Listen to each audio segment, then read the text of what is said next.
નમસ્કાર દર્શક મિત્રો, પોઝિટિવ ન્યૂઝમાં આપનું સ્વાગત છે. આપની સાથે હું ભગવતી વિશાવડિયા. ગીર સોમનાથ વેરાવળ ખાતે નવનિયુક્ત ભાજપ જિલ્લા પ્રમુખનું સન્માન કરવામાં આવ્યું હતું. ડોક્ટર સંજય પરમાર ભાજપ જિલ્લા પ્રમુખ તરીકે પસંદગી પામ્યા હોય ત્યારે પ્રજાપતિ સમાજ દ્વારા ડોક્ટર સંજય પરમારનું સન્માન કરવામાં આવ્યું હતું. આ સન્માન કાર્યક્રમમાં પ્રજાપતિ સમાજના આગેવાન ભાઈઓ અને બહેનો હાજર રહ્યા હતા. BS9 ટીવી સાથે ઉસામા રાવડા, ગીર સોમનાથ.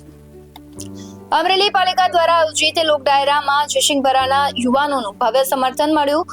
અમરેલી સીટમાં અટલ પાર્ક ખાતે ભવ્ય લોક ડાયરો નિષ્ફળ ગયો હતો, ત્યારે બીજા દિવસે જયસિંહપરામાં થયેલ લોક ડાયરામાં મોટી સંખ્યામાં યુવાનો જોવા મળ્યા હતા. નગરપાલિકા દ્વારા જયસિંહપરામાં ભવ્ય લોક ડાયરો સફળ બન્યું. આ તકે અમરેલી નગરપાલિકાના ચીફ ઓફિસર, પાલિકા પ્રમુખ, ઉપપ્રમુખ, પાલિકાના સભ્ય સહિતના લોકો હાજર રહ્યા હતા. Bureau report, Amreli. મોરબીના સનાળા રોડ પર આવેલા સંસ્કારધામ સ્વામિનારાયણ મંદિરને 25 વર્ષ પૂર્ણ થવા પર ભવ્ય રજત જયંતિ મહોત્સવનું આયોજન કરવામાં આવ્યું, જેમાં ખાસ રીતે મહાઅન્નકૂટ દર્શનનું આયોજન કરવામાં આવ્યું હતું. આ મહાઅન્નકૂટ દર્શનમાં આશરે 3500 વિવિધ વાનગીઓ સ્વામિનારાયણ ભગવાનને ધરવામાં આવી હતી, જેનું કુલ વજન 1800 કિલો જેટલું હતું.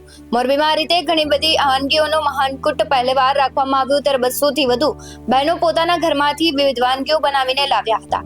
આમાં મીઠાઈ, બેકરી આઇટમ, શાકભાજી, પંજાબી શાક, ફરસાણ, ચાટ, ચટણી, કઠોળ, જ્યુસ, રાયતા અને બીજા ઘણા પ્રકારની વાનગીઓનો સામેલ થયો હતો.